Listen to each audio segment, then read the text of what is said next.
welcome back. So one of the big things driving the cost of living crisis in this country is the high cost of housing. It is getting more and more expensive to rent housing in Canada. Statistics Canada reports rents in all 4 Atlantic provinces have been increasing during the pandemic. Bidding wars are driving up rent hundreds of dollars. Higher interest rates also keep prospective home buyers in the rental market. Rent has hit record highs across the country, and if you're trying to buy a condo, in either of the 2 most expensive cities in this country, so I'm talking about Toronto and Vancouver, like the average price is something like $700,000. Townhouse in either of those 2 cities runs you more than $1 million. And a single family home, I mean, that's something like between $1.5 and $2 million. Low supply, high demand, and rising interest rates. They all make it harder and harder to become a homeowner in this country. And record high population growth is sort of adding to that pressure. Interest rates are really high and have gone up extremely fast. These are real challenges for Canadians. I hear about them from people every single day. So what could the feds do to help people now when it comes to housing? Okay, so hey, Stephanie, long time no see. A long time. It wasn't a bad little cafe that we were just at. So, okay, housing prices, high, right? But we should point out that they've actually dropped quite a bit over the last little while. Exactly. Nationally, they came down at least 19%, so they're no longer near 817,000 average national. They're actually closer to like 662,000 as of February. Yeah, during the pandemic, it was just really high. They went bonkers, yeah, especially in Vancouver and Toronto, as you pointed out. The problem, too, is that even though prices are coming down, still high, borrowing costs going way up. Yeah, so that's the thing. Like, I wonder if the fact that for first-time buyers, especially, but for any buyer, if the prices are down, that's a great thing. But the rate hikes, like, does that just completely negate any benefit that they would have had? I mean, pretty much, like, there's a lot of would-be home buyers that have been completely sidelined during this whole process. So, beginning of last year, we saw really low interest rates of around like 0.25%. Now they're up to like 4.5%.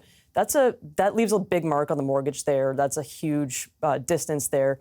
And yeah, so a lot of home buyers are just deciding that the carrying costs are far too expensive. Let's see how things kind of play out. Well, you talk about carrying costs, like I selfishly think of myself, like I've got a fixed rate mortgage. So the impact of the interest rate hikes hasn't really hit me yet, but they will. But it will. Oh, it will. Yeah. So variable rate mortgage holders are seeing, they're feeling the pinch a lot faster. They're dealing with the pain right now. Exactly. And so when mortgage renewals come due, they're looking at, both fixed rate and variable holders are eventually going to see that aggressive pace of rate increases hit their costs. What about for renters? I mean, the prices are up there too. Yeah. So the problem is when people can't afford to buy a house, they pile into the rental market. And when everybody does that, all of a sudden we see rent prices go a lot higher. There's just a feeding frenzy of people bidding for rental stock. So they offer like a couple months rent in advance.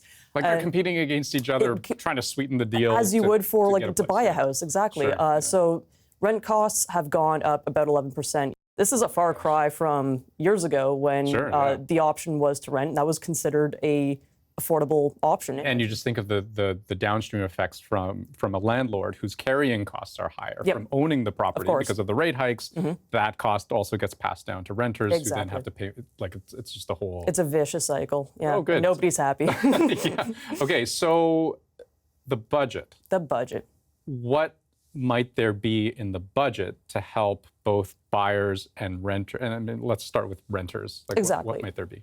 So Freeland, in a speech leading up to the budget and in previously mentioned measures, she's looking at targeted supports for low-income renters. So there was a top-up of one-time payment of $500 tax-free for, I think it was about 1.8 million low-income renters, defining that so single Canadians making $20,000 or less, Canadian families making $35,000 or less. But a one-time $500 injection, what does that do? Not much if you live in Toronto and Vancouver. Yeah.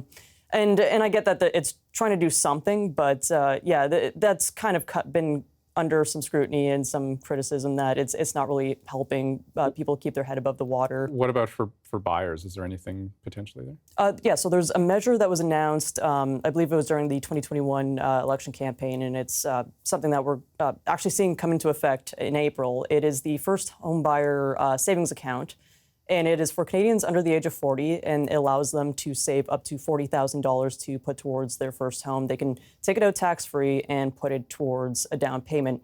Now, this has also been under some criticism because real estate watchers that I speak to argue that any measure that helps people buy a home is actually pushing up prices, because if they get the home, then it just kind of contributes to that housing demand.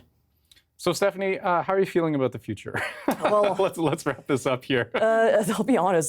So I'm a renter in Toronto, and as far as housing goes, I just my partner and I have these conversations. Maybe there's a chance at some point in Toronto. I grew up in Toronto, but it's looking less likely when you see just the amount that mortgages are going up, the amount that prices have stayed up despite everything that's happened. So I don't know, maybe moving out of Toronto or getting a property out of Toronto to visit sometimes. That's looking more like the option to actually get some sort of slice of real estate now.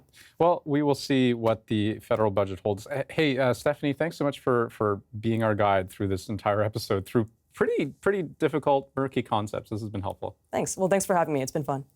Thanks for watching, and we will see you tomorrow.